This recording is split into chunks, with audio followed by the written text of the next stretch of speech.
Hey there, good morning. Welcome to the JeepSolid Garage. It's an exciting morning. We're going to make a lot of progress on the stroker build today. We're going to get the crank installed. At least that's the goal. We've got our bearing caps, our new bearings. My bolts are all cleaned up, some assembly lube, my rear main oil seal. We're going to plastic gauge this thing. We've got a lot to do. Let's see how much we can get done.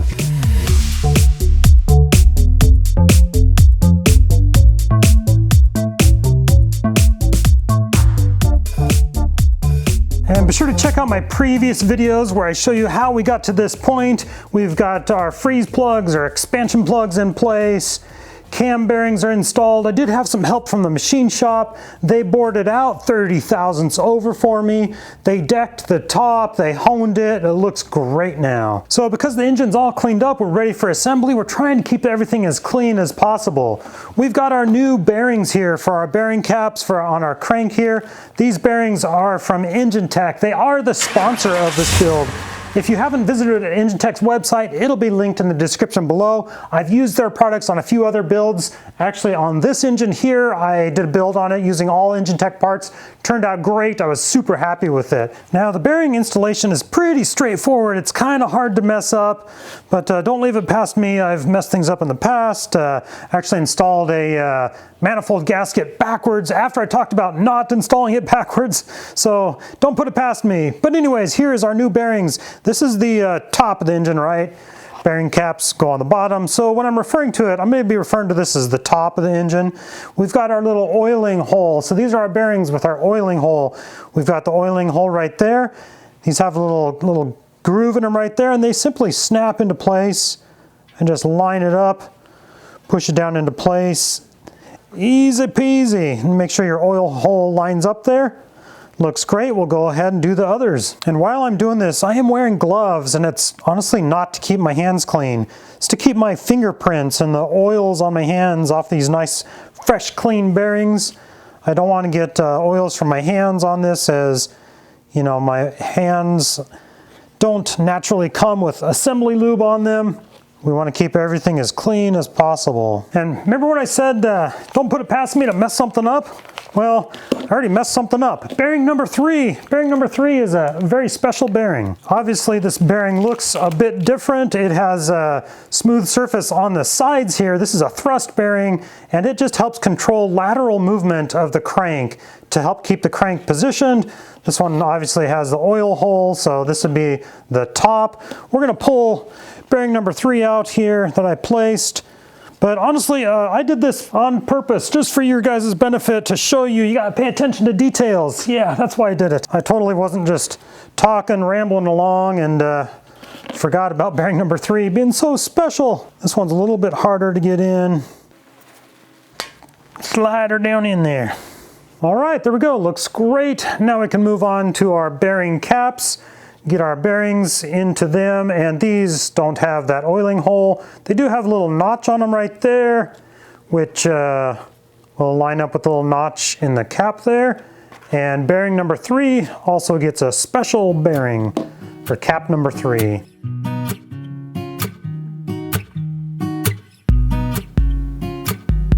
All right, bearings and caps are all ready to be installed. Now we can drop our crank in place, and by drop it in place, I mean gently set it down in there. And we're setting it down dry right now. We're gonna keep all this dry. We're not gonna use any lube yet because we're gonna plastic gauge it. And when we plastic gauge it, we gotta have it all dry. And this is a 258 crank out of a 4.2 liter. So that'll turn this into, with my connecting rods and oversized pistons, it'll turn this into a 4.6 liter stroker. This will be awesome.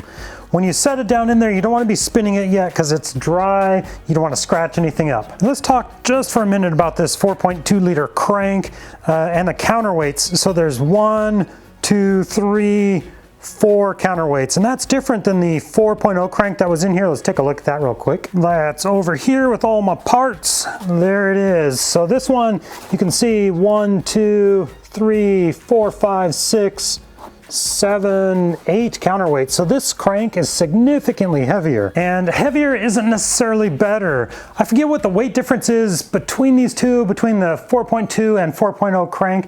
If you guys know what the weight difference is, leave a comment down below. Let everybody know what that is. I can't think of it off the top of my head. So now we're going to plastic gauge all 7 of these journals, these main bearing caps.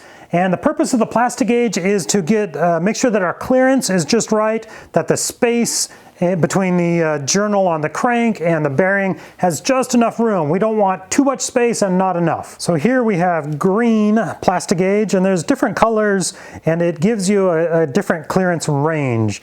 The range on the green here, so this goes, oh gosh, it doesn't say that it's covered up. So this goes from 1/1000 up to 3/1000 of an inch. Or for you metric people, plastic gauge, it goes from millimeters, 0.025 to 0.076. And the green plastic gauge will work just perfect for that 1/1000 to 3/1000 range, because I'm looking for a clearance of 1/1000 to 2.5 of an inch on our bearings here. So on the plastic gauge, it has just this real fine plastic on the inside of it. It's like a little, oh, I don't know, super thin spaghetti noodle. We're going to take just little pieces of it, put it right on top of the bearings here, or right on top of the journals. I'm just breaking off little pieces. It should be kind of pliable. If it's brittle, you want to use new stuff. It means your plastic gauge is old. This stuff, I'm just kind of pulling it apart. I can bend it so it's okay, it works. And what it does is, as you put your bearing caps on here, we're going to torque them down. It'll crush that and squeeze it out, and we'll measure how thick it is. I'll show you that in just a second here once I get all the journals, because we're going to do them all. Because the time to find a problem is now. I don't want to put this together, have some clearance be too small, too tight, burn up a journal, ruin an engine. You want to find that out now. Okay, we've got plastic gauge on all 7 journals there. Now we can take our bearing caps, and we are going to put them on in order, starting with number 1, 2, 3, 4, 5, 6, 7. And the way you know they're oriented, so here's bearing number 7. And it's the one that takes the rear main oil seal. I don't have that in yet because we're just doing the plastic gauge right now. We'll put the rear main seal in a minute. And obviously the bearing number 7 goes on one way here. And all the other bearings will follow in line. All right, bearing caps are in place. Now we've got our bolts, and I have a little bit of oil on these. You don't want to put these in dry, and I do have them from 1 over to 7. I kept them in order. This is the top bolt to the bottom bolt.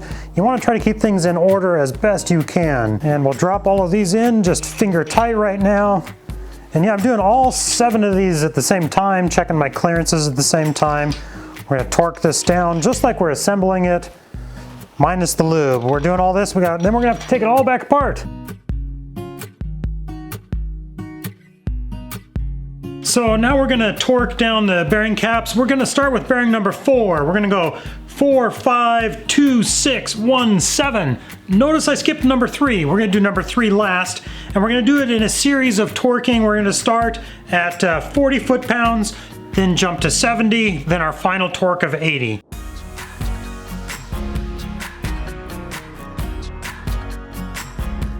All right, everything is torqued down appropriately, and at one point I took the base of this hammer, just kind of tapped on these to make sure they were seated properly. I didn't hit it hard enough to like squish the plastic gauge, just enough to kind of shock it a little bit and move it around, make sure that the cap was seated in place. But now that it's all torqued down properly, we can break it all loose and measure our plastic gauge, make sure our clearance looks good. Now we can measure the plastic gauge on either the bearing caps here or on the journals on the crank. So we're going to take our a little piece of it here with the scale on it, and we're shooting for 1,000 to 2.5 thousandths, so kind of right in that range. And it looks to me like these are all right about 2 thousandths, which is just perfect.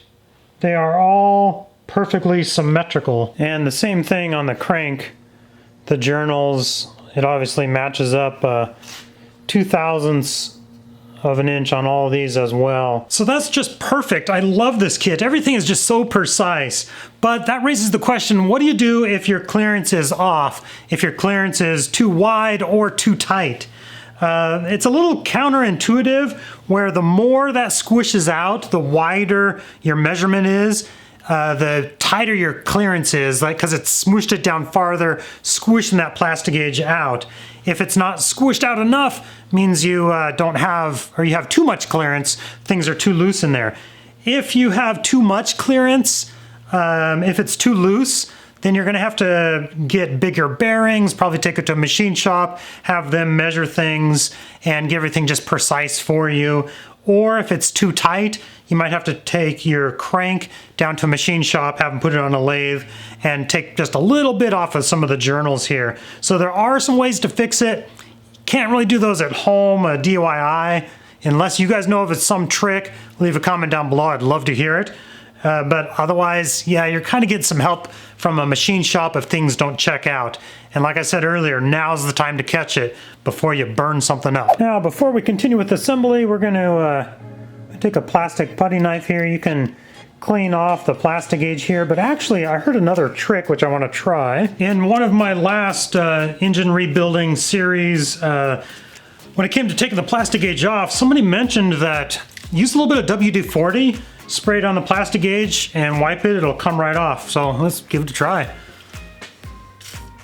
A little WD-40 on your engine here is not going to hurt anything. I've got a lint-free rag. Yeah, a little bit of rubbing, but it comes right off. That's easier than scraping it with a plastic putty knife. So yeah, good tip. All right, let's lift the crank out and we'll lube everything up and get our rear main oil seal in. The rear main seal here is a two-part seal that goes into the bearing cap and a piece into the block. And you gotta be very careful which way you put it in. So this part of the seal here goes into the bearing cap. It's kind of self-explanatory because of the way it's shaped. It can only really go in one way. We're gonna put it in dry. We don't need any oil or anything on the back side of it, but it fits in there just like that, so that these little pieces coming off go point forward. And now this half of the seal that actually goes into the block, you gotta be careful because you can get it in backwards. Notice how there's a little lip on it. That little lip there, where's my finger? That little lip will go towards the engine block. So the inside of the engine would be up here. And you can kind of compare it to the other seal to make sure it's going in the same way. But that lip will be towards the engine block. So it will go in just like so. Now we've got all of our bearings in, rear main oil seal, our torque checked on everything, clearance, or not torque, we got everything torqued previously to check our clearances. It all looks good. We're ready to lube everything up. I've got some good assembly lube here from Redline. This was given to me from Redline for this job, but I do recommend you get a good quality lube. If you're gonna be doing this job, you may as well not skimp on the lube and little pieces like that. I will link this in the description below as well. We're getting a little bit of lube on everything and a little bit on that rear main oil seal, because we want the front side of it, the part contacting the crank here, to have a little lube on it, and all around on these bearings. And on bearing number 3 here, be sure to get some on the side here, on this thrust bearing, where the crank contacts the sidewalls of this bearing. And I'm going to lube up the bearings here as well and the lip of the rear main oil seal here. But before we do that, I'm going to take a little bit of RTV and we're going to put it on a couple key areas on this rear main oil seal. I cleaned this screwdriver off. This is a nice clean screwdriver. Got some high temperature RTV here. Get some fresh goo out. I'm going to put just a little bit. It does not take much. You don't want to get RTV on the bearing surface here because that can actually change your clearance, how tight it torques down, your clearance on your bearing there. So we're going to put just a little bit of RTV on that little wing there of the rear main seal. A tiny bit on this one as well. Does not take much. And then we're also going to put a little tiny bit along this edge right here. This is they call this a chamfered edge, something like that. You guys can tell me in the comments below. I forget how to say it. Chamfered, I think. Basically, it's like a little beveled edge, just right along there on the two sides. Does not take much, and yeah, you want to keep it out of getting on the bearing, on the surface of the bearing cap. So we're minimizing any bit up there. This is just hopefully going to help prevent any leaks. I haven't, since I've done rear main oil seals on other vehicles, using this method, I've had actually pretty good success with not having leaks. You just got to be real careful. And that's just some good high temperature RTV. Let's drop our crank back in place here. Let's see. Now we can lube up our bearing caps, and be sure to get a little bit on your rear main oil seal on the lip where it's going to contact the crank, and on your thrust bearing, bearing number 3, we'll get the sides of it as well. Plenty of lube, we don't want to skimp on it. And after running these down finger tight, we're going to just kind of pop each one of them. Make sure we got them all down, seated in place nicely. And then we're going to go through the same torquing sequence of 4, 5, 2, 6, 1, 7. So we're skipping bearing number 3. And bearing number 3, we're going to torque it very last. But before we do that, we're actually going to strike. We're going to take a rubber mallet and kind of tap on the ends a little bit just to make sure our lateral movement is set nicely. Right now I'm just kind of finishing running these down.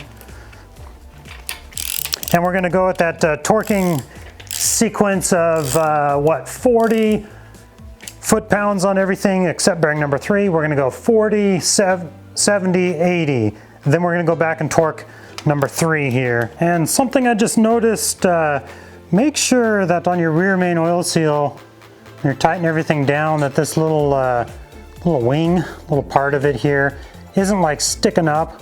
That back part of the seal there, it'll try to kind of fold itself up, kind of be sticking up like that. I just took my screwdriver and just kind of pushed on it and kind of flattened it out. That's where our gasket for our oil pan is going to sit. If it's up too far and that little bit of RTV hardens there, it could create some funkiness. So we want everything just flat and smooth like that. It's okay if it's like raised up just a little bit because it'll squish down when we put the gasket and oil pan on there. But just make sure it's not folded up like that. Okay, and we got 4, 5, 2, 6, 1, 7 all torqued.